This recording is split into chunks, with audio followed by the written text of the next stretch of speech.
Je pense que d'abord, je veux saluer la ténacité de ces militants. Là.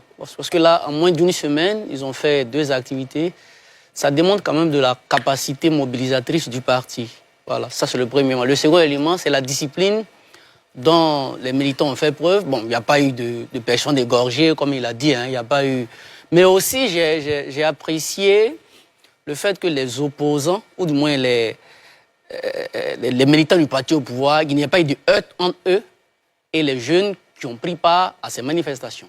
Alors, Laurent Gbagbo, pour moi, c'est un combattant, et il le démontre, puisqu'il est biaisé dans ses droits. La BCO dit qu'il n'a pas fait de braquage, on dit qu'il a braqué.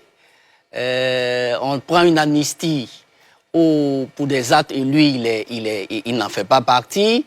Il y a tout un tas de problèmes. Donc, il se bat, depuis lors, il se bat.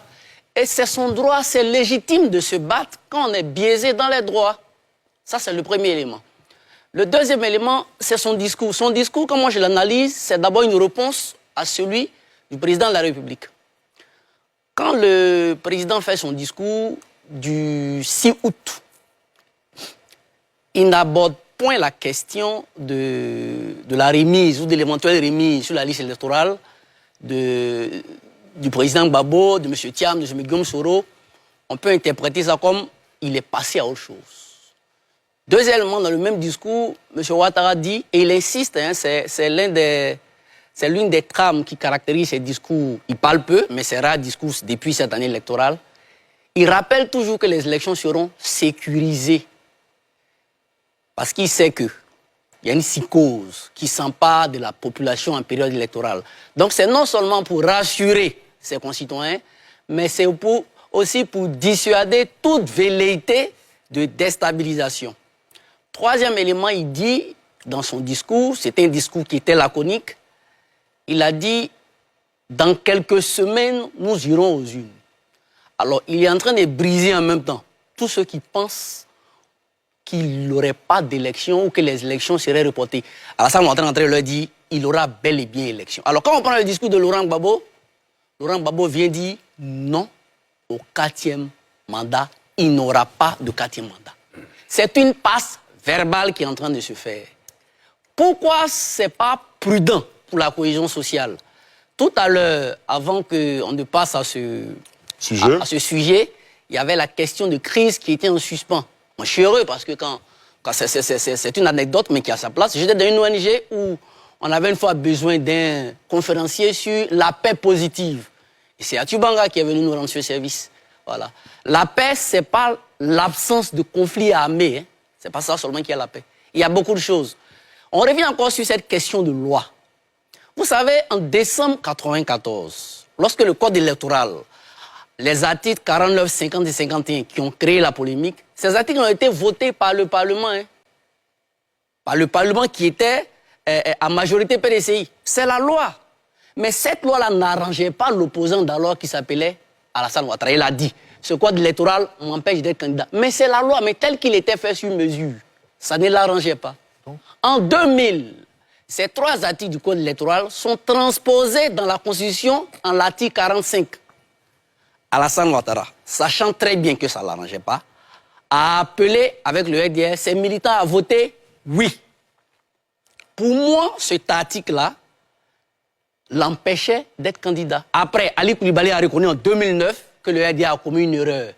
Pendant ce temps, ceux qui étaient au pouvoir ont dit « Mais c'est la loi, c'est la Constitution, c'est la loi. Il faut appliquer la loi. » Je rappelle que après 1995, ceux qui demandaient d'appliquer la loi, le dernier discours du président Bédié en 1999, il y avait des militants du RDR qui étaient en prison. Bédié, ses partisans disaient appliquer la loi. On sait comment ça s'est terminé. Laurent Gbagbo est arrivé. Il faut rappeler aussi, en 1995, il a dit que ce n'était pas intéressant. Il a dénoncé les articles 49, 50 et 51. En 1999, en octobre, Laurent Gbagbo a dit qu'il faut laisser tout le monde aller aux élections pour ne pas qu'il y ait de guerre civile. Et dès qu'il y a eu le coup d'État, il a changé de discours pour dire qu'il comprend difficilement que quelqu'un qui a occupé des postes, finalement il a été élu. Quand il a été élu, il y a eu le forum du 22 janvier à Yamoussoukro. Après, c'était tout un pas de course pour que Alassane Ouattara. Mais les gens d'alors disaient que c'était la loi. On sait comment c'est fini. Aujourd'hui, Laurent Gbagbo, Thiam et tous ceux qu'on connaît sont déchus de plusieurs droits. Pour moi, il y a un 4e mandat dont le seul fondement est, le Conseil constitutionnel a dit. On est en train de nous dire que c'est la loi. Je pense que cette passe d'armes verbale en période électorale, ce n'est pas rassurant. C'est pourquoi je continue de croire le dialogue dont vous parliez, je continue de croire qu'il aura une porte ouverte. Parce que quand on est au pouvoir, c'est bien beau. Tout à l'heure, mon grand frère Guillaume disait que tous ceux qui sont au pouvoir, à l'opposition aujourd'hui, ils ont été au pouvoir. Idem, hein, pour ceux qui sont au pouvoir, ils ont été aussi à l'opposition. Donc il serait intéressant de rassembler. Laurent Gbagbo, il est dans ses droits. C'est vrai qu'il y a eu un changement, mais il est biaisé, il est dans ses droits. Moi, je ne mésestime pas l'opposition. Hein. Je ne suis pas pour la prophétie chaotique. Mais tout est encore possible. Et ce Laurent Gbagbo, c'est une histoire, il n'a peur de rien, il dit toujours ce qu'il pense. Hier, il avait l'air un peu modéré, mais est-ce qu'on n'est pas en train de pousser l'opposition à bout? Est-ce que ça présage des élections calmes? Parce que quand des gens sentent leur leader exclu, il faut revenir sur le mot, l'exclusion, c'est quand on crée des artifices juridiques pour écarter des candidats, parce qu'on veut nous donner des définitions des exclusions, pour dire quand c'est l'exclusion, c'est un autre camp, c'est pas d'autre camp. Alors, à ce niveau-là, il serait intéressant de niveler les positions. C'est pourquoi je pense que ça peut être utopique.